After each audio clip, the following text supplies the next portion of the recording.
Well, hooray and welcome to Happy Times and Places, a positively inclined Doctor Who episode commentary podcast, for once commentating on an episode that has not been seen for many years. So make sure you've availed yourself of it before you listen to this, for there will be spoilers. But what happy times and places we're in indeed. Before we begin this undreamed of episode of Happy Times and Places, undreamed of and about a nightmare, you're going to hear from your two guests. We have two special guests for this episode and for the next episode of Happy Times and Places, which will take us on a trip to the Devil's Planet. I would just like to let you know that I did not pay the contributors to say anything nice that they might say about me. I've heard the introductions just to make sure the files worked and to see how they were laid out. And as a result, I caught one particular guest eulogizing me to an extent that has made me slightly bashful. Not bashful enough to edit it out, but that's because he's painted such a lovely picture of the day I didn't want to interrupt it. But I am aware that it's slightly strange putting out something where somebody says that I, the person whose podcast it is good at things. That's not usually what it's about. But anyway, so it is with humility that I allow that tape that you're about to hear go out unblemished. So here are your two guests, and then let's get on with allowing the nightmare to unfold. Greetings, Toby. It's Tim Burrows here from the Doctor Who Missing Episodes podcast, a podcast which looks at stories which have missing episodes or have had missing episodes returned, and we do a lovely deep dive into each and every story, give it a review, and then talk about how episodes came back or why episodes haven't come back, or indeed we try and work out what chance a particular story has of ever being complete. This is a game which has been turned on its head, of course, with the recent discourse around cutting copies. We also do interviews, so I've actually interviewed Film is Fabulous 3 times, the last time being when they actually found some Doctor Who. So you can check out the history there from conception to finding a missing Doctor Who. And I've also interviewed various missing episode hunters. So if you want to check out the podcast, just Google it. Doctor Who Missing Episodes podcast. It's on all the podcatchers. It's on YouTube. It's very easy to find. And you'd be very welcome to join us on our journey. I was one of the very fortunate handful of people who got to share that magical day with yourself a few weeks ago in Leicester, where not only did we get to watch the episodes on the big screen, but we got to share the moment of you twice deceiving Peter Purvis to tell him that these 2 episodes had been recovered. And that's certainly the best experience I've ever had as a Doctor Who fan, and I will treasure that day for the rest of my life. And how good our Film is Fabulous. They are remarkable. They're not Doctor Who fans, they're not even TV fans, but because they've got their mission to save film collections, they're handing stuff over as and when they find it. And I can just hopefully encourage everyone to send them a £5 or a £10 or set up a regular payment. And hopefully that will enable them to find more TV treasures in the years to come. And what I mean by that is I hope they find the rest of Dalek's Master Plan next week, because 1, it's got to be out there, and 2, these 2 episodes are so good, so very good, and they completely bed in and give context to the entire 12-parter or 13-parter. 5-0 Crocker to Toby Haydoke. Hello, Toby. Thank you very much indeed for the lovely surprise to be invited onto Happy Times and Places to talk about another just mind-blowing surprise. The return of 2 long-lost missing episode classics. My name's Oliver Crocker. I'm a TV historian and ghostwriter. As a ghostwriter, I have written 3 memoirs. New one coming out is called 20th Century Cop, and it's the true crime memoir of former Flying Squad detective Barry Appleton, who worked on some extraordinary cases, including going undercover to investigate the assassination of Martin Luther King. So that was a real privilege to step into his world. As a TV historian, I've spent the last 9 years researching The Bill for an ongoing podcast called The Bill Podcast, where I've interviewed hundreds of cast and crew about the long-running police series. I've also written 2 witness statements making the Bill books, and I'm probably best known, if I am known at all, for writing All Memories Great and Small, the guidebook to the BBC version of All Creatures Great and Small. 75 cast and crew interviews, including Peter Davison, who I cannot tell you how generous he was with his time. Absolute legend. A big reason I do what I do is because Toby has inspired me for years, and we actually met when I was working as a researcher on This Morning. We were doing a series called TV Plots, where we were looking at gardens from ITV series. It was basically an excuse to take Dermot Gavin to some really nice locations and use a load of free archive. My producer said, "What we need is a TV guru." I said, "I know just the man." And so that was the first time I met Toby, who came all the way up to Portmeirion to do probably a 15-minute interview with Dermot Gavin, who was actually dressed in a replica Patrick McGowan number 6 costume. And then we got Toby back to do Inspector Morse, Blenheim Palace, on a really wet and miserable day. I'll never forget, I went to meet Toby at the gate, and we went back on a little golf buggy, and he said, "I've just met someone." And he'd recently met Sherry Lee, and I'll never forget how happy you were. So yeah, that was 2013, which was the last time I saw Toby in person. We've exchanged countless emails and messages in between, and then we got to fast forward to 2026 to March the 11th at the Phoenix Arts Centre in Leicester for a very, very special day. As I say that out loud, having seen you in 2013 and 2026, considering those are also the year of missing episode returns, I think I need to make sure I see you every year now. This was the most extraordinary day, and you will see in Toby's brilliant behind the scenes, which if you're listening to this when it goes out publicly, join his Patreon. Honestly, there's so much stuff on there. But to see behind the scenes of that special day, everyone treated Peter Purvis like a king, and he deserved it. To actually stand there and witness, and I did say, I'm going to give Peter a round of applause when he walks in, because he's a national treasure. I just felt compelled. I thought I didn't want him to walk into silence. Obviously, he was being guided in by Toby, who then had to spring, the surprise reveal. And between us, we all discussed and said, well, why don't we hold back for a second? So give him another surprise, which for poor Toby having to deliver this was a second lie, because he's a very decent human being. That was, I'm sure, at the forefront of his mind, that he didn't want to lie to Peter again. But the reaction, to be in that cinema and witness Peter's reaction live to all this news, it still makes me a bit weepy, to be honest, because it was so emotional, seeing how moved he was. I just thought he'd be thrilled, but none of us could have predicted what it meant to him, especially as he'd been poorly. The man who left Leicester that day, very, very moving indeed. So yeah, we're in the screening and we're watching, and there's this pinch me moment. There's only 10 of us in this cinema, including the projectionist, because BBC News set up to film Peter's reaction to the episodes. That was the whole point of their coverage. And so they said, we've reserved this row for Peter.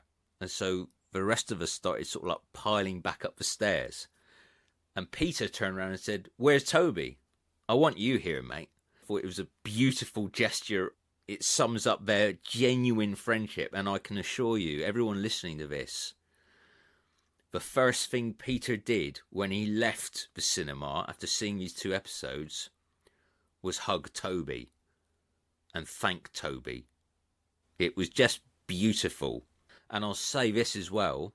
What you guys don't see is the focus, the concentration that Toby puts into his work. We all get the benefit of the final results. We all enjoy the content. We all know he's meticulous in his research and preparation. But the focus, he was just 100% there for Peter. And when you think how many people who could have made that day about themselves, not Toby Haydock, my respect is off the chart. I first was aware of the missing episodes in 1998. I got into Doctor Who in 1996 with the Paul McGann movie. So when the missing years came out, that was my introduction to the notion that there were missing Doctor Whos.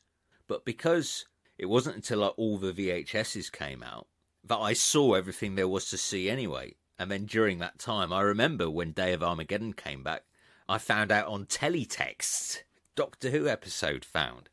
It was like, oh, that's nice, because I hadn't seen everything then. And it wasn't really until Enemy and Web came back in 2013, and I realised I'd never actually listened to the soundtrack of Enemy of the World.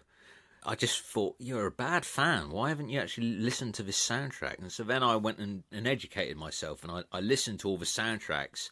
And then naturally, over the years that followed and all the rumours, you then just start studying the missing episodes in such a granular way, imagining what episodes that didn't have telesnaps would look like.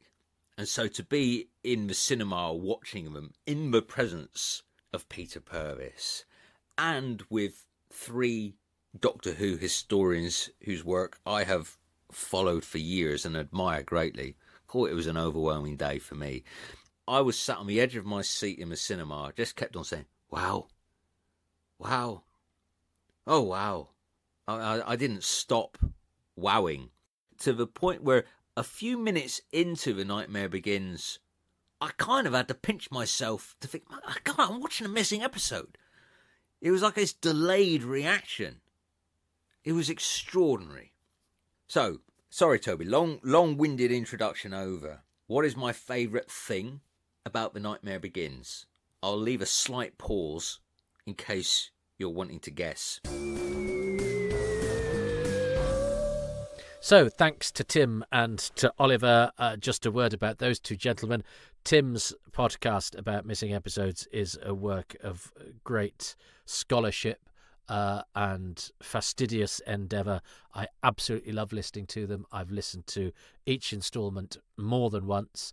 They're full of informed opinion, excellent detective work, and they're just put together really, really well. They've always got very, very good guests, but are knitted together by Tim, who has also played a very important role in liaising with Film is Fabulous and making sure that they understand the world of Doctor Who. And if it hadn't been for Tim, I wouldn't have been introduced to John, and I wouldn't have had the involvement I've had with the return of these 2 missing episodes, The Nightmare Begins and Devil's Planet. I talk about those over on my Patreon, and I'm sure I'll give you some stories here as well. So welcome. These are being released into the wild pretty much hot on the heels of when they're released on Patreon. That doesn't normally happen. Patreon is usually really far ahead, but I figured it's there's going to be a lot of Daleks master plan in the air, so I may as well take advantage of the fact that I can see the episodes before they come on iPlayer. So let's get my commentaries in place and ready to go. So this one will come out 25 minutes after it's hit iPlayer. So just a reminder, don't be listening to this commentary. I have one that I did as a separate episode of Happy Times and Places where I couldn't see the pictures. I was just watching a reconstruction. But this commentary you're about to listen to will be done watching the, albeit unrestored, as it came off the press, episode The Nightmare Begins, which I know that everybody will be thrilled to be watching when it is released on iPlayer at 6 a.m. on Good Friday. I'm recording this the day before, so getting my piece in nice and early. Oliver Crocker, I need to talk about him as well. What a lovely, enthusiastic guy. He did get me a stint on this morning, of all places, as the TV guru. I did a few appearances there. It's a very odd career that I've had, isn't it? A strange mosaic of very unexpected and sometimes unsought for things. But I take it all in my stride and enjoy it. And Oliver's right. I hadn't realised that. We see each other every year a missing episode comes back. So we're gonna have supper every January from now on, Oliver.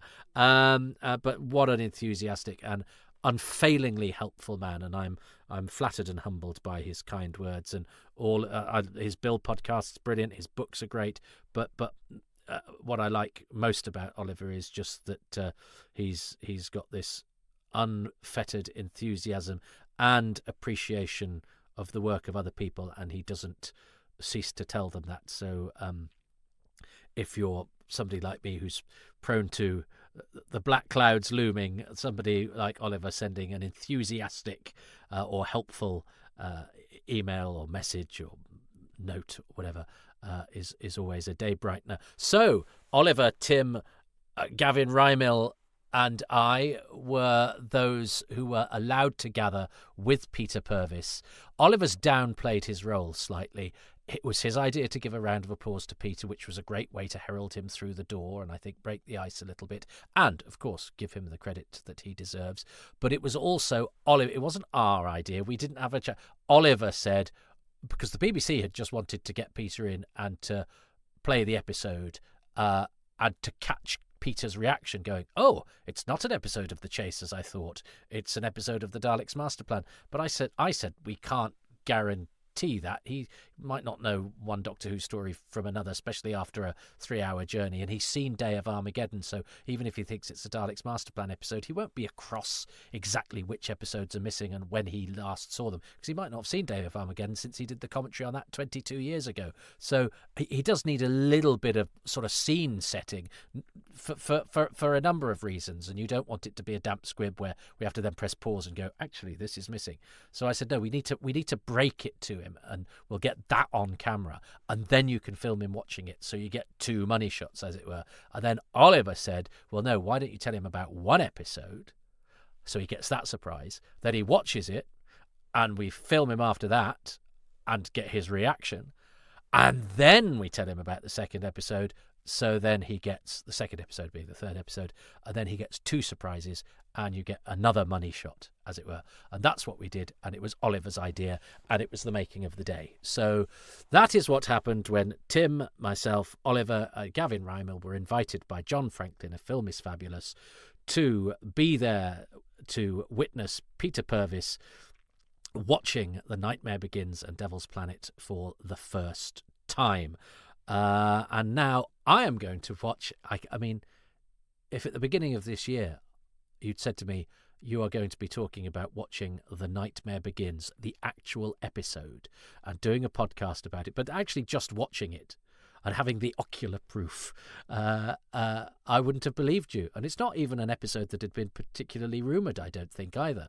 But it was the first episode that John Franklin told me about when he was sorting through this collector's pile, and obviously I was being primed in order to be able to help with the identification and then help with getting Peter Purvis to Leicester, and I concocted a story in order to get him there. So it's all been a big operation. I've barely slept since because, this missing episode, Malak, is the gift that keeps on giving. We've had to be stepping on rumours. We've had to be negotiating the particular machinery of the BBC.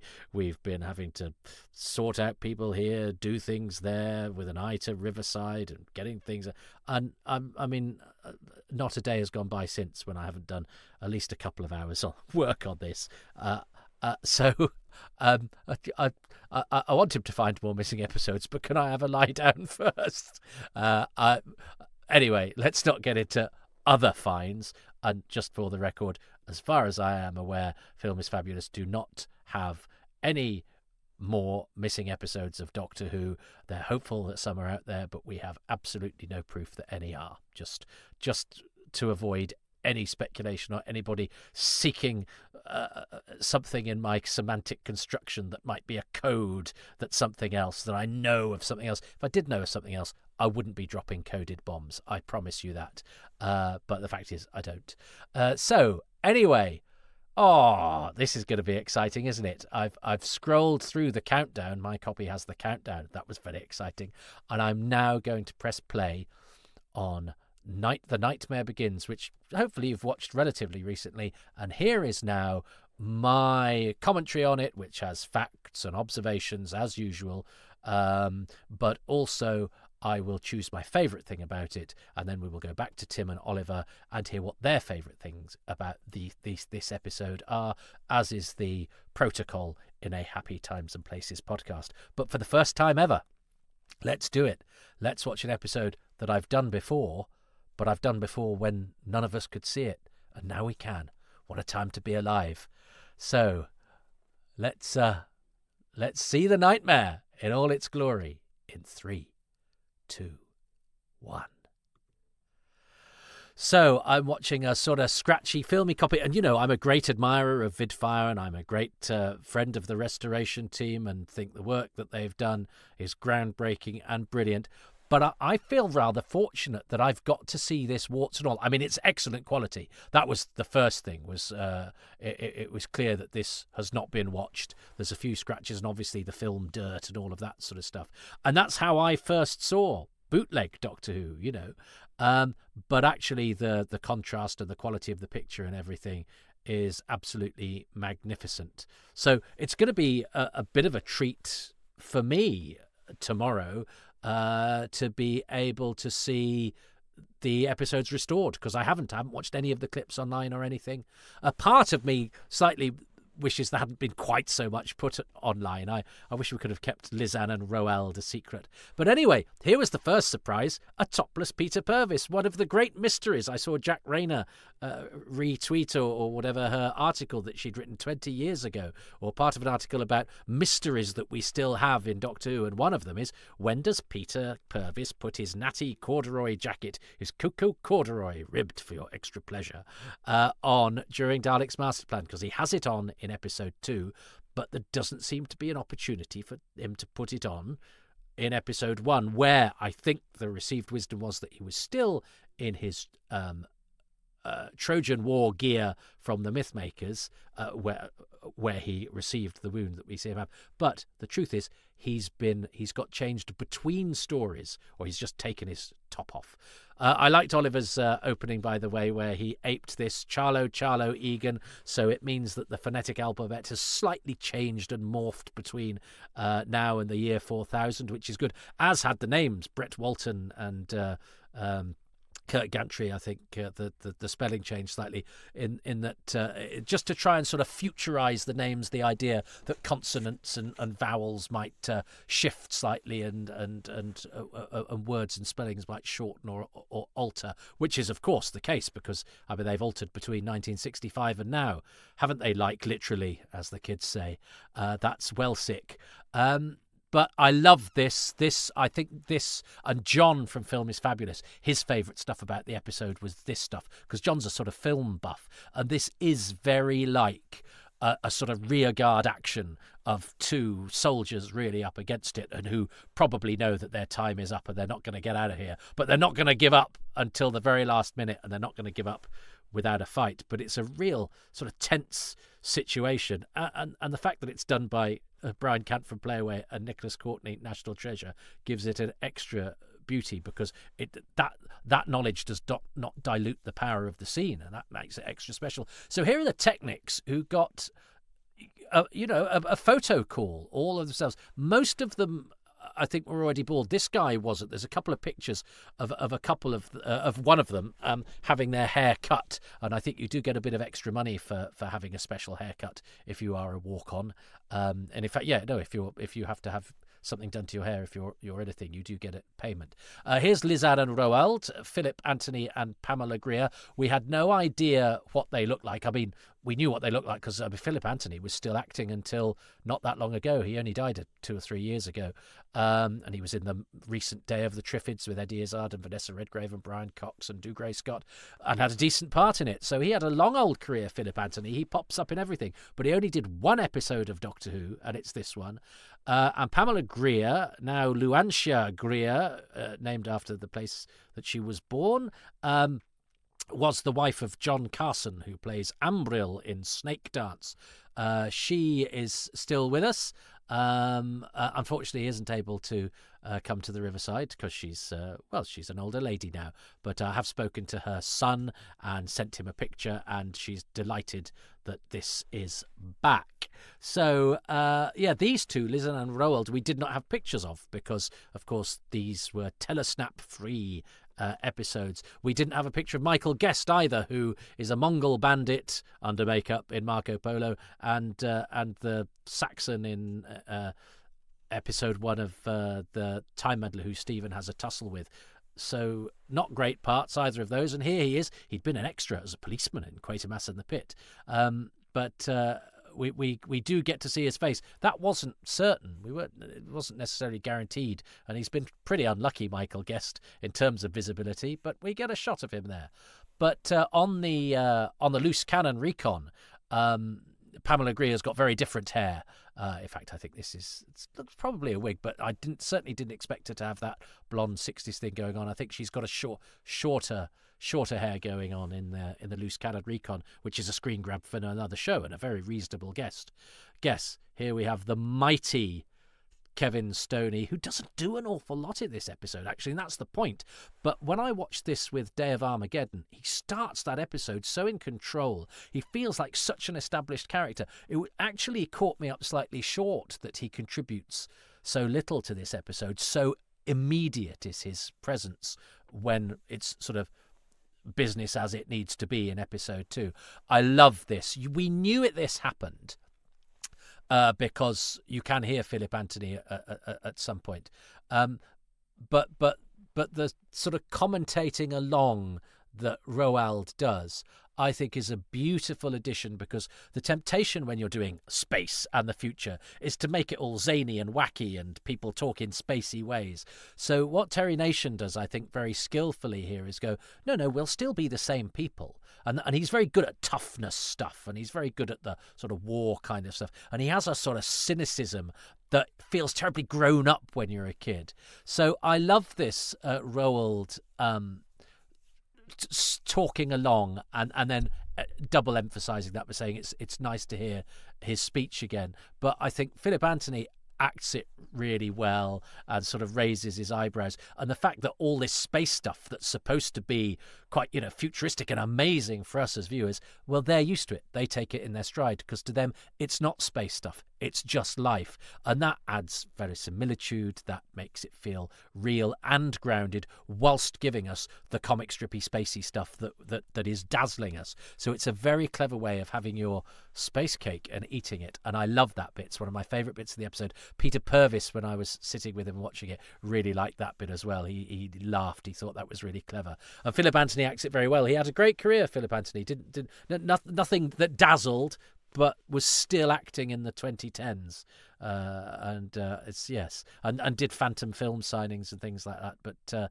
But sadly didn't quite make it until this came back.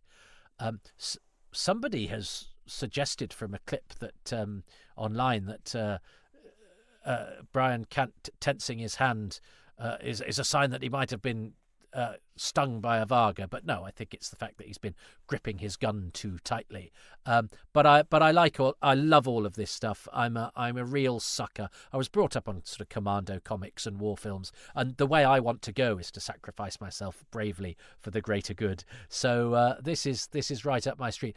And we never knew exactly how this was done. I didn't realise they were quite so close to each other.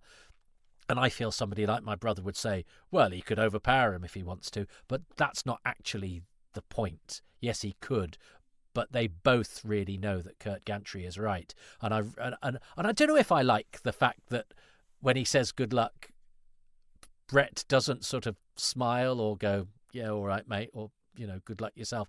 This is a tough world. This is a dirty world. This is where we don't say stuff to each other because some of the stuff's just better left unsaid. And it's this is the universe that the Space Museum was in, not that long ago. And I think it's John Wiles, Donald Tosh, and Terry Nation kind of creating a sort of tonal shift in Doctor. I mean, this does echo the sort of stuff that nation puts into Dalek Invasion of Earth as well. He likes the sort of warlike iconography and those sorts of stock characters and situations, but they do seem rather fresh and grown up and exciting in Doctor Who, particularly 60s Doctor Who, which can be a bit stranger or wackier or more just sort of comforting. Of course, we know this clip. I'm actually watching it in worse quality than I've ever watched it because we have the tidied up film of this, and one of the things that we were anticipating was just how different is Brian Cant's beard, because there was a memo saying his beard on film is different to his facial hair in the studio, and I guess it is, but it's no more jarring, I think, than the change of medium, because there is a different sort of sheen to the quality of the picture. But yeah, he's got sort of boot polish stubble on in the studio, and he's got a stuck-on beard on film. So somebody really wasn't paying attention. The script supervisor, as it was, there was no really such thing in those days. But yeah, you'd have somebody's head for that. But it was, and that close-up we certainly didn't appreciate. And that was one of the things I knew was going to happen, because John Franklin said, there's a scene with a guy with an electrocuted, burnt face or whatever. So I knew that was going to happen before I got it. I didn't notice this bit when I first watched it. I didn't notice this bit that Nicholas Courtney does some real sort of I'm screwed acting until I was actually in the cinema watching it with Peter. So I'd seen it a good 2 or 3 times, because I guess I was either looking elsewhere, or maybe I was still focusing my brain on the fact that we got that close-up of Brian Cant with his mouth open, dead, that I kind of didn't take that in. But it's a moment that's very Camfield-y, where his actor doesn't just go, my thing's not working. It's like, my thing's not working, and I'm Fucked, which is the real impression that we get. So the stakes just feel a little bit higher. It's a little bit grimmer. It's a little bit tougher. And here we have Katerina, who I haven't talked about yet. I think, I really hope, because she didn't get a great press when Day of Armageddon came back. I remember Steve Roberts, and who'd seen it before the rest of us, so even before we saw it, said, Katerina's a bit naff. And she doesn't do an awful lot in Day of Armageddon. I think she does weirdly kind of float through the episodes. She's slightly detached, but that to me is sort of thematically apposite, because she is transitioning from one world to the next. She is in a sort of limbo between her life as she knew it and the death that we know is to come. We do as fans watching now. So I think it kind of works, and she has a really hard task, because she's the person from another time who doesn't know anything. So her sort of default mood has to be bewildered. But I think she does it really charmingly. I think she has a beautiful, soulful energy about her, and I really want the fact that we now have this run of 3 episodes, Katerina's reputation to soar, because she deserves it too. Hartnell is so good in these episodes. One of my jobs was to suggest clips to go online, because the BBC didn't get the whole episodes. And I suggested this one, partially because it's nice to have Nicholas Courtney, but also because Hartnell's acting is so good in that scene. And we did have the film of the shot of the city isn't that great, is it? It's just a couple of blinking lights. I think we could have reasonably expected it to be a model or something, but he's gone for something slightly more abstract. And we always had that, because of course we always had the film for, they said, well, not always, but for as long as a lot of us can remember, we've had the film. No, well, actually not for that long. Let's not get into the details. For ages we didn't know about the film, but anyway, it's been around for a while, and those blinking lights were amongst it. That's a wig she's wearing. She reminds me of a regular at my comedy club, actually, who is a delightful woman, Katerina, just sort of facially. But I think that's a wig, isn't it, that Adrian Hill's wearing, and her spotlight photos of her with short hair. She didn't actually have that much of a screen career, Adrian Hill, but we have reached out to her family, who are coming to the Riverside screening, which is lovely, and I think it's a really beautiful thing for them. And I think that's to the credit of this whole endeavour, is that we have always had our eyes on who this stuff will be meaningful to beyond the fans. And the fan reaction has been great, apart from, the odd loon, but that's okay. Nicholas Courtney in the TARDIS, the Brigadier in the TARDIS, way before that famous reaction he gives in The Three Doctors. And I think things like this, which, there is a sort of, to use a phrase, indefinable magic about seeing Nicholas Courtney not only as not the Brigadier, and we've already had that because we do have episode 2, so we know about Brett Vian, but to see him in the TARDIS, it just seems like a melding of two things we absolutely love and are really familiar with, but with visuals and a feeling and an atmosphere that's slightly different. So it seems like such an odd and yet strangely comfortingly familiar melange, this, of the TARDIS, 60s TARDIS roundels, Nicholas Courtney in black and white, looking all, and he's great in this. I love him as Brett Vine. That was the moment I loved the most when I watched this the first time, because William Hartnell's wig is all akimbo and skew-if because he's obviously been roughed up by Brett Vian, and I love the fact that he just walks up and his hair's everywhere. It is a bit of a shock though that, and I bet it will be worse when it's been tarted up, his wig line is absolutely visible. And he's got and it's brilliant. He's got a line about brain versus brawn that he fluffs, and instead of carrying on, because you don't have to do brain and brawn in a particular order, but instead of carrying on, he starts again, so really undermines his own point about being more brainy than brawny. And he does that. There's a few key lines, actually, in these first 3 episodes where the Doctor is having to assert that he is in control and cleverer than everybody, and Hartnell manages to muck them all up. But that's not to underestimate him, because I think, look at the way he acts with his eyes. I think he's absolutely phenomenal in these episodes, and I don't mind the fluffs. I wouldn't have drawn attention to them were it not for the fact that they all happen at moments that they shouldn't. And Stephen with the spanner as well. We didn't know how he knocked out Brett, or I certainly didn't. And it was with a spanner. Where does the spanner come from? Nowhere. We don't have Chekhov's spanner. It's a spanner we had to give to Chekhov after the event. I love the way that Camfield choreographs and shoots the Daleks as well. His filming of the Daleks is brilliant. Douglas Camfield, the director, is not just the master of tense, taut atmosphere. His camera work, the way that his cameras move. These studios aren't very big. And the way that these episodes are paced. I say the studios aren't big. That Space Center set looks absolutely massive, doesn't it? And it's a sort of cliche to acknowledge the names we know and love: Camfield, Cusick. But Ray Cusick's work on this is brilliant. This doesn't feel cramped at all. This TARDIS set feels rather huge too. She's slightly scuppered by her lines, I think, sometimes, Katerina, and that she has to sort of just stick out, calm, you must be calm, and what is it, and all of that. But she, as I say, she gives them a sort of floaty innocence that I rather like. And she's so sort of intent on Hartnell. Look how she sort of holds him in her eyes, because she sees in him the guidance that she needs, and she's so guileless. I love Katerina. I think she's great. I think she's got, look at the way that she smiles so beautifully. She's so sweet. TARDIS Rounder's got a bit of a tear in it, look. But Courtney, I think, is really good at this tough guy stuff. He's very different to the Brigadier, isn't he? Oh, that's one of those plants that gets burnt in the Bernie scene in episode 2. I did, after I'd watched these 2 episodes twice, I think. I then watched the three in a row to get a feel of the Daleks' master plan unfolding, which we can do now. Here's Mark Corey's skeleton. Now, has he been there a long time? I was wondering, does that mean he's decayed? That Mission to the Unknown was ages ago, or is it that he's been eaten by animals? I think I've decided he was eaten by animals, because it takes a long time to become a skeleton. And we get a tape. Here we go. So we see Mark Corey, and we get a tape.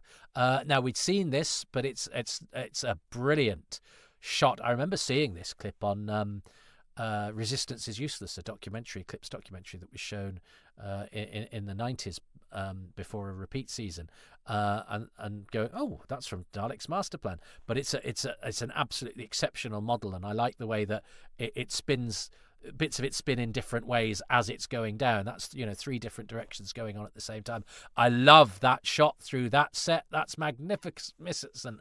And then it ends up on, I did a Hartnell there. That's magnificent. You got the key word wrong, Toby, just as the big close-up came. So I did a Hartnell. But I love that and the way that he shouts Daleks. Although Nick Briggs did just say in a video that I saw, that I passed on to Phantom, Film is Fabulous. Won't they have heard him when he said that? It hadn't occurred to me, and now I'm not going to be able to unsee and unhear that. I always like the 60s TARDIS when it's got a chair we haven't seen, or an ornament, or a hat stand or something. And this is, of course, the magnetic chair, which none of us knew what it looked like. And, of course, it's shaped like a magnet. And then Gav Rymill, I think, pointed out on our little WhatsApp group that we have, well, it's there in the set design. It's a sort of horseshoe shape. But I don't think any of us had ever put two and two together and gone, oh, it's a magnetic chair. It's shaped like a magnet. But there it is in all its glory. Because, of course, not having photo reference or telesnaps, there's so many mysteries. So it's not just that we can see episodes anew, which is such a pleasure, isn't it? Such a privilege. What am I doing? I'm talking over a missing episode of Doctor Who. Missing no more, but do you know what I mean? That until 6 weeks ago, if anybody had said you'd want to be chatting through something, I'd be going, no, I want to shut all the doors, shut all the walls, and dispel any sound and distractions, because I'm soaking up every single element of this. He got very frustrated with her, didn't he? Very cross, and I hate to see somebody die of stupidity, and that they are all a bit short with her, but it's a good dynamic. But he dominates this episode, doesn't he, Courtney? He's and that's a model shot. Now we know that's a model because Gav Rymill spotted the Dalek in the jungle as a miniature in a photo that he'd seen of Dalek's master plan. But I don't think you'd necessarily know from seeing that shot, but it just goes to show the attention to detail, because that model was put together for that brief moment. Lovely reveal of Marvick Chen, starting from his legs and going up, and here he is. It's Kevin Stoney. What a brilliant actor he is. And the reason we don't see him much in this is because that's essentially one of the cliffhangers, isn't it? And this second cliffhanger feels, because we've had the fade to black, feels like a sort of coda as opposed to a continuation of the drama. And I think in terms of pacing or structure, you would probably now want to have something in between these two scenes. But then again, you want Marvick Chen's reveal to come near the end. There's the Doctor look avoiding the Varga plant, so we don't see those in the reprise. But this episode ending sort of comes out a little bit of the blue, because this just seems like a little additional scene after the reveal of Chen, which is structurally quite weird because it comes so close to the end of the episode that you have that sort of climax. Oh, look, the traitor is Marvick Chen. And then, oh, we've got this other little scene in order to give us our cliffhanger. I think that's quite unusual. I'm not complaining about it, but it feels, in terms of the tempo of the piece, it feels like a slight sort of unusual judder.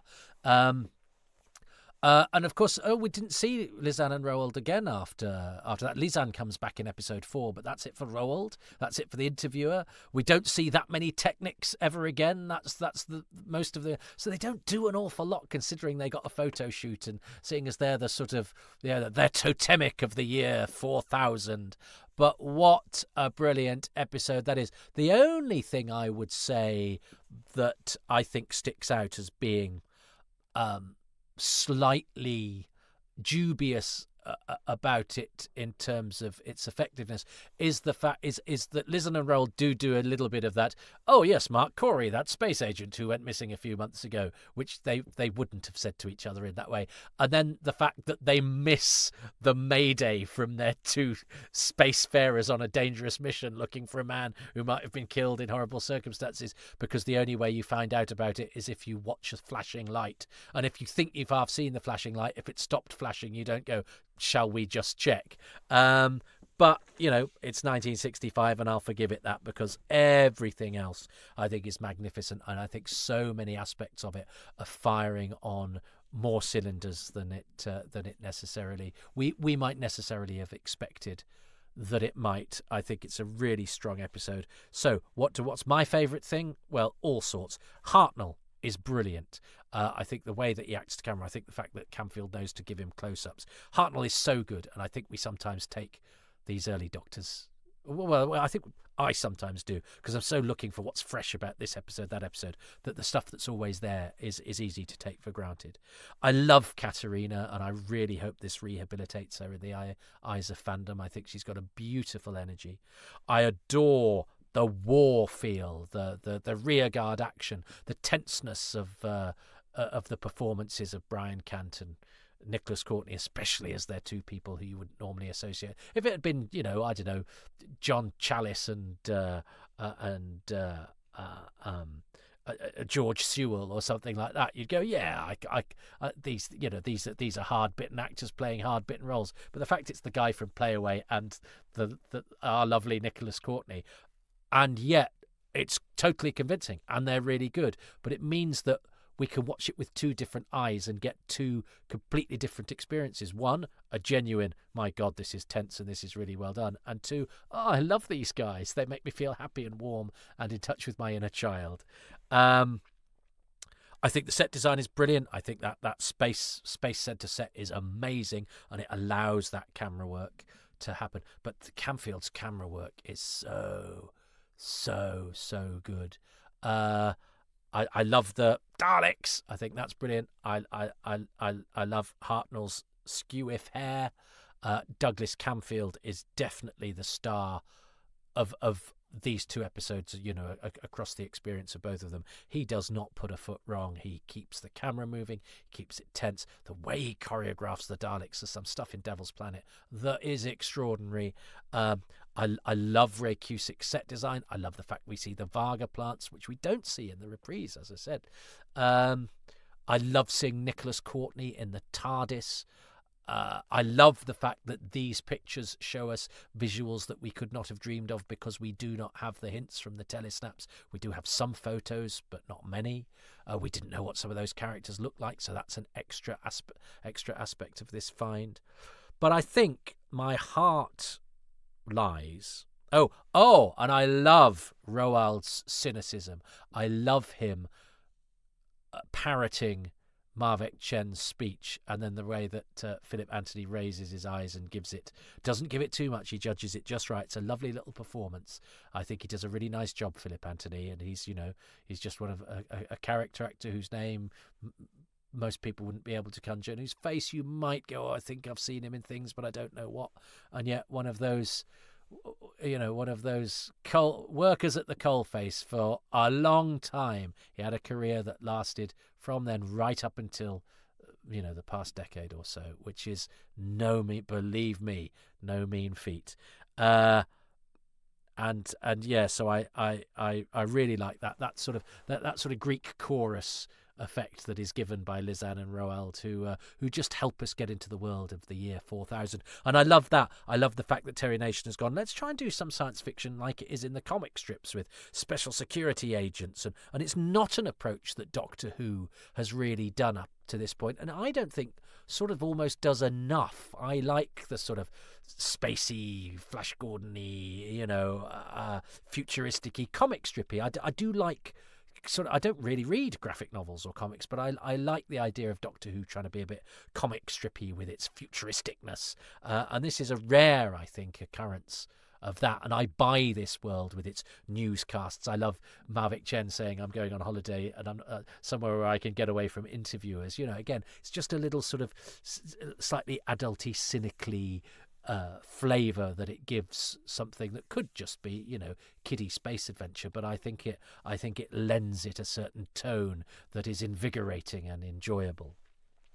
So, but I think I'm going to go for my first love when I first saw this episode, just because I think it's emblematic of the surprises that are always in store for us when we watch these things, and the things we can't anticipate, no matter how much we would. And it's something that's not ever commented upon in the whole of the episode. And it needn't be there, but the art lies in the fact that it is.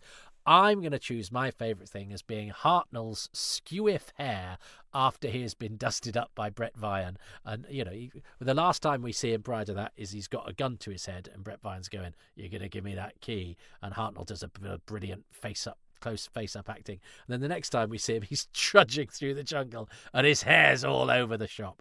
I love that. It's just a quiet bit of a brilliant, witty moment. So let me now dig out the clips that I've got from my two wonderful contributors, Tim Burrows, Missing Episodes podcast, check it out, and Oliver Crocker, a writer enthusiast, both of them absolutely great guys. And that's been another thing of this, actually, is that, you know, fandom can have its schisms and people are always quite often rude to each other online and all that sort of thing. I never had I didn't really have proper Doctor Who fan friends for almost all of my childhood. In my teenage years, then I did have some for a short time. I got involved with the group, but then I sort of moved away and went to university. So again, I was kind of on my own again, and I didn't really have Doctor Who fan friends. I didn't seek them out. I didn't really want to be part of fandom. It didn't bother me. I enjoyed it sort of all on under my own steam. I didn't have any ambition really I didn't feel I needed that. And then having done my Doctor Who scarf, I got to know a lot of Doctor Who fans and be involved in various things, and it opened up a whole new world to me, which was a very pleasant surprise. But then you get used to it, or you get cynical about it, or you view it in different ways. And this was a reminder of the fact that Oliver, Tim and Gavin, all very different guys, all very good at what they do, all very great contributors to the worlds of Doctor Who. But that day, we were four mates who wouldn't have known each other were it not for Doctor Who, who'd all got together to do this special Doctor Who thing, and I wouldn't have had it any other way to experience that with those four guys. It wouldn't have been the same to do it without them. I was really happy that I was able to experience that. Obviously, I had the joy of sitting bang next to Peter Purvis with no one around us. Everyone else was at the back, and watch those two episodes. But to experience that day, to have the build-up on a WhatsApp group, myself, Tim and Gavin, but then all of us there on the day, and then afterwards as we decompressed and talked to each other about what it was we'd just done, it was very, very special. And as I say, I don't think I'd have it any other way. So let's continue that experience by digging out their thoughts of what happened in The Nightmare Begins, and what each of their favourite things were. So let's go to Tim first. So, episode 1, The Nightmare Begins. Highlights for me are so many because it's all new and exciting. My favourite moment, frankly, is the countdown clock on the film, to show you that this thing is coming alive from history, and that wonderful theme tune, and then you can't believe your eyes as you close in on Stephen's face, and this thing is back from oblivion. But you don't want to hear about the countdown clock. You want to hear more about the episode. So, oh gosh, so much to enjoy here. Lots of new visuals that I could never imagine. You know, Brett Vian in the TARDIS. I was really struck by William Hartnell in this. He gets some great close-ups. He obviously knows he's getting close-ups, and that bit where he's talking to himself in the jungle, looking gaunt and suave, and then Brett Vian's gun in his neck. That looks really, really good. And isn't it wonderful to see him interacting with Katerina in the same tender way that he treated Susan and then Vicky. And of course, Hartnell gives us the first of 3 magnificent wig mishaps. So when he's been roughed up by Brett and he's got that serial B hair, wowee, that was magical and reminiscent of his Dead Planet hair, you know. But what's really great about this episode is the atmosphere. You can cut it with a knife. It's 20 odd minutes of atmosphere and exposition, but yeah, gosh. And what I think really drives home the fact that Camfield knows what he's doing and he's wanting to scare the kids is that one shot where he's conspired with Brian Cant to burn an image into the kids' memories, and that's the close-up of the burnt face and Brian Cant contorting his face into that extraordinary, horrible expression. So I think that's the one that sticks with me, because it would have stuck in the minds of the kids, and it really makes the Daleks into the threat that we want them to be. They're horrible. So my top moment from The Nightmare Begins is Brian Cant's death face. Oh yes, I like Brian Cant's death face as well. Isn't it funny how and he's got an aptitude for that, hasn't he, Camfield? Because you get the blackened Sergeant Arnold death face in The Web of Fear, and it is those little moments. It is those little moments of violence or terror that can lift an episode. I'm sure I've said this before. The Faceless Ones episode 1, when I first saw it, was a bootleg, and it was the version, because we have two versions of the Faceless Ones episode 1. We have two versions of that episode, and the version I saw was the Australian one, which was cut, so the death of Inspector Gascoigne isn't there. Spencer just points at him, and then he's on the floor, and it jumps about a bit when they're getting the chameleon out of his little cupboard and taking him down the steps. And the reason it jumps, and when they inject him as well, and the reason it jumps is because in all of those moments you see his slightly sort of burnt and mutilated hands. Tiny moments, just seconds missing, but without them the episode is a little bit pedestrian and a little bit disjointed. With them, it's suddenly spooky and unsettling, and the reinsertion of those, or the copy of that episode that doesn't have those bits chopped out, is a much more rewarding experience. Suddenly that whole episode in the setting of the airport is not just a sort of murder mystery in the airport thing. It's got a little bit of suggested body horror and of something disturbing beneath the surface, more so than just the fact that the captain's a bit cold and scary and you know, a man gets zapped. It's something a little bit more, you know, that those burnt hands are sort of a parody of the human form, which just makes things just seem like a little bit as if something's askew and not right. And it's just those very occasional moments, and I think you don't have to have the close-up of Brian Cant's dead face, but because you do, it suddenly says we're in a world, in a universe that is, you know, where nasty things happen and you're going to see them.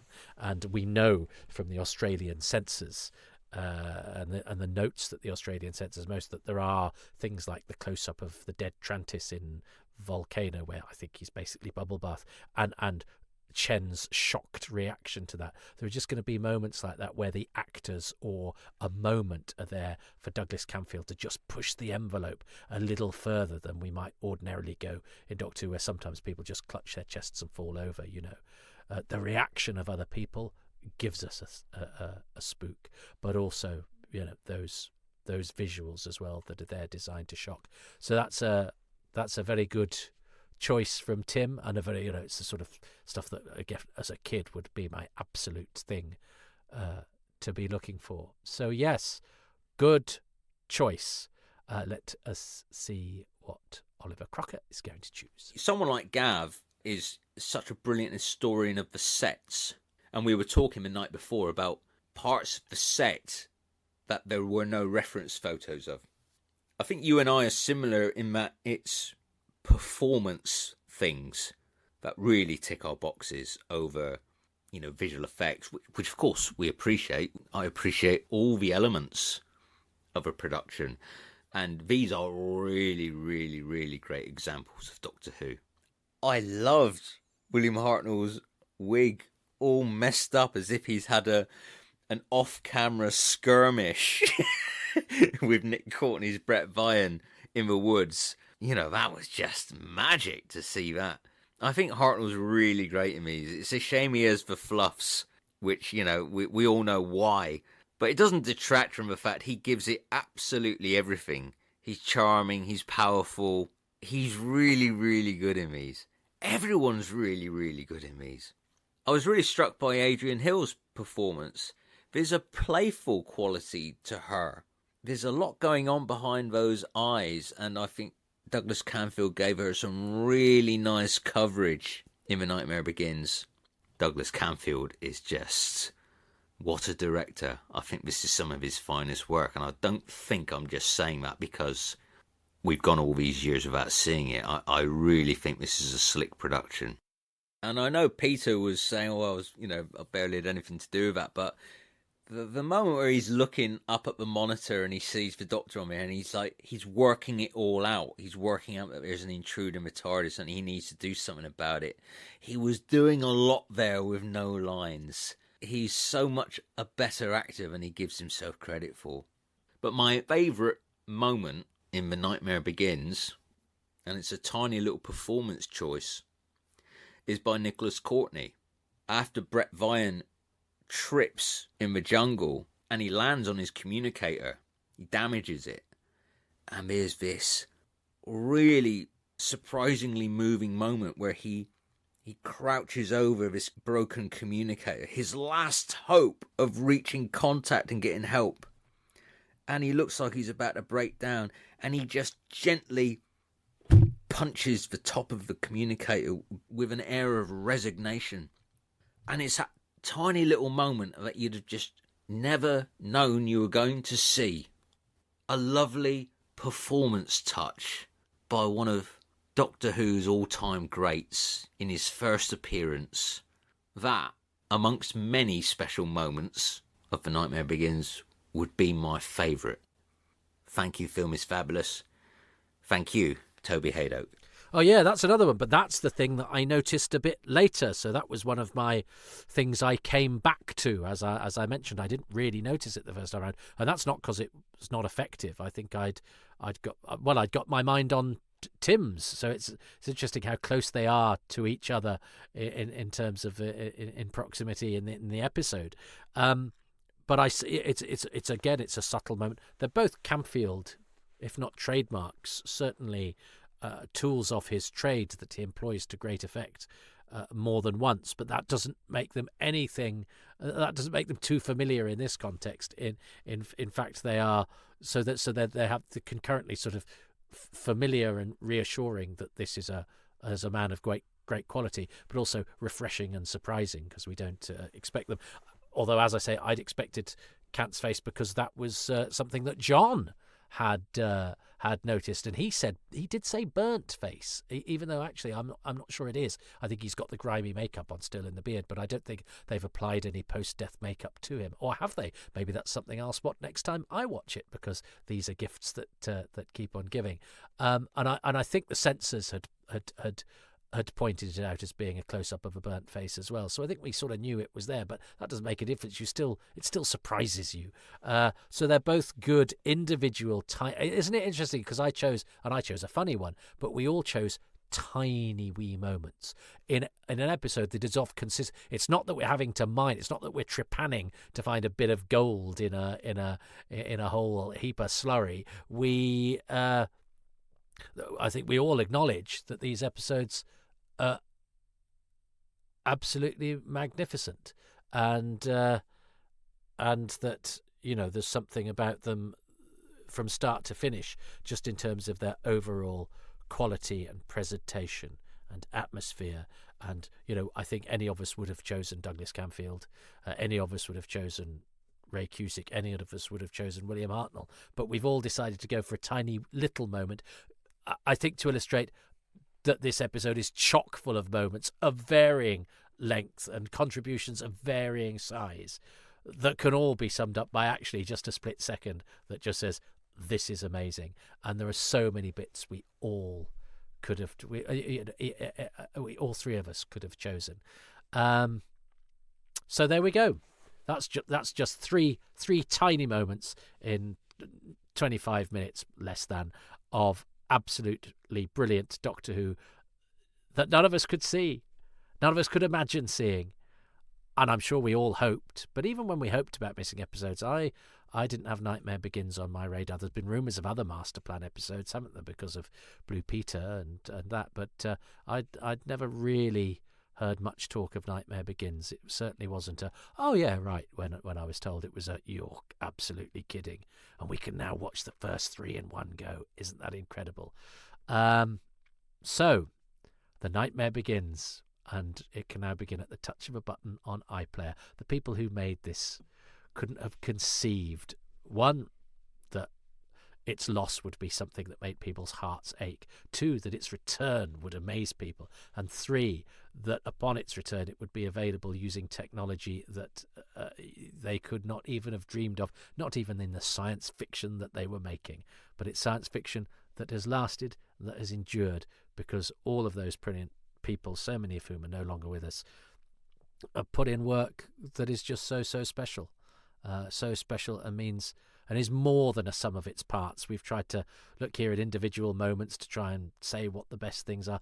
Actually, the best thing about this is beyond what it actually is that it's something that can that is just so special. This whole situation is almost impossible to describe for how brilliant it is. It means more to us just than the return of something we hadn't been able to see. It's all wrapped up in our thoughts about the show, about its history, about our engagement with it as fans and as people, as what it means to us as children that we were and the adults that we are, and what it means to the people who were in it and what those people mean to us, not just in terms of the work that they did, but what they represent. It's the world is grim at the moment.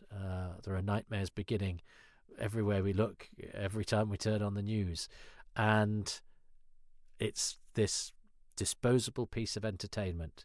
I tell you what, it has given me so much pleasure over the past 6 weeks, and I know it's going to give everybody what it already has. It's had tongues wagging just in anticipation, but I know that everybody is going to just be so bowled over and so pleased and so happy that it's back. So yeah, isn't that good? Well, thank you for listening. We'll be back for Devil's Planet, which I know that you'll have watched by the time you listen to this, because you're not going to watch The Nightmare Begins then listen to this before you watch Devil's Planet. That would be taking self-denial to almost perverse levels. But nonetheless, I am gonna break them up into 2 separate installments. But I hope you've enjoyed this journey. Hopefully, the first commentary of your actual Nightmare Begins that you've been able to avail yourself of, and I am in no doubt as to the privilege that I have been accorded, and how lucky and fortunate and blessed I am. So I'd like to acknowledge that too. Thanks to Tim and to Oliver, and of course to Film is Fabulous for finding this episode, and thanks to you for listening. And why not take a trip with me to the Devil's Planet next time on Happy Times and Places, which are today just a little bit extra happy. Thanks very much for listening to Happy Times and Places, which is presented by me, Toby Haydoke, and my special guests this time around, Oliver Crocker, who you can find online. He's on Instagram at Oliver Crocker Author, on Twitter at Oliver Crocker, and he's a ghostwriter and historian, and his books and broadcasts will be of great interest to you. And then there's Tim Burrows, who can be found on Twitter at Doctor Who Podcasters, at DR Who Podcasters. Do check out his Missing Episodes podcast. It's absolutely fantastic. And if you like this, well, you'll love that. And of course, let's be mindful of the work of Film is Fabulous, who you can see at filmisfabulous.org.uk, and you can donate to enable them to continue doing their amazing work, which has resulted in the return of these 2 episodes of Doctor Who. Thanks to the patrons of these podcasts, and to Dylan Patterson, artwork, and Dave Gates, music. Yes, Patreon, that is how these podcasts happen. And that is why they remain ad-free, because there are lovely people who go to patreon.com/Toby Haydock and pay as little as £3 a month for most of the goodies that you get. All of the content is available at £3 a month. There are a couple of little trinkets that take you into the higher tiers if you so desire, but it's pretty egalitarian. I just want people to pay what they can afford and what they're prepared to, and I do not take it for granted that people send their hard-earned cash in my direction, and as a result I try and put out 3 releases a week, give you advance releases of all my podcasts, exclusive behind-the-scene looks at some of the DVD and special features and extras that I do, interviews from my archive, and all sorts of other stuff, bits of my stand-up comedy, but usually 3 releases a week, which is not a bad rate for £3 a month, or a little bit more if you can do a little bit more, at patreon.com/Toby Haydock. And you can also donate at Ko-fi, ko-fi.com/Toby Haydock, if you would just like to do the odd one-off bit of support for my output.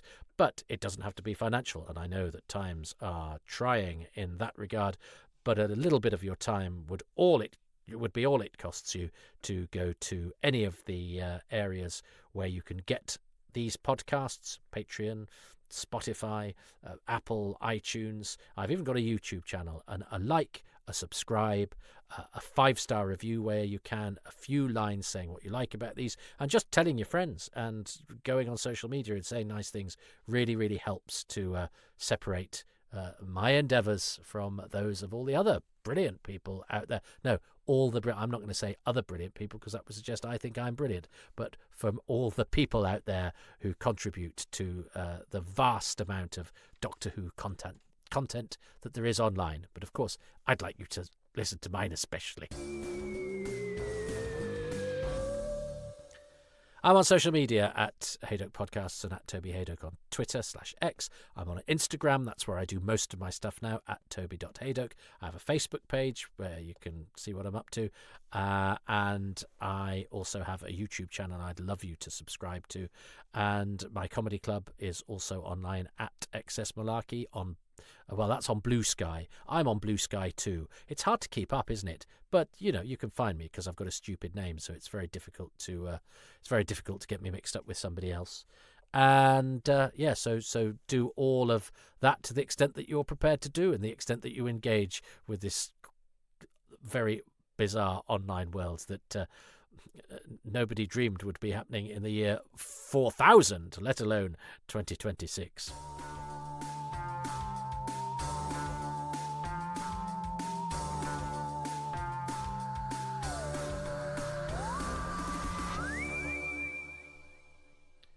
Well, there we go. I'm against the wire with this, really, because there's quite a lot to do, and I'm still building up to the weekend where I want to write a nice intro and do something really proper for the presentation of these episodes, which are going to be unfurled in front of a viewing public. I mean, they'll already have been on iPlayer. I wonder how many of the people coming to the Riverside will hold off to watch it as a communal experience.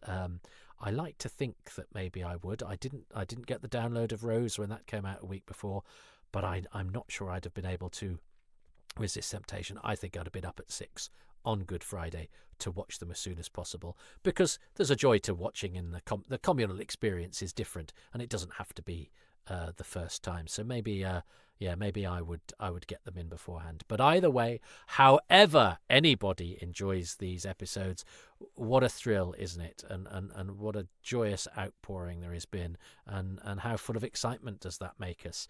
And I'm so lucky to have been a part of it, and I hope you've enjoyed me sharing that with you. It's been a privilege to do, and as I say, I promise I never lose sight of how lucky I've been in this equation. It does mean I've put a lot of hours in, though. I have to say, I have put a lot of hours in. I am absolutely shattered, and it's the end of the tax year. I've got things to do, but I've just watched The Nightmare Begins for about the 8th time and talked all the way through it. Oh, brave new world that has such nightmares in it.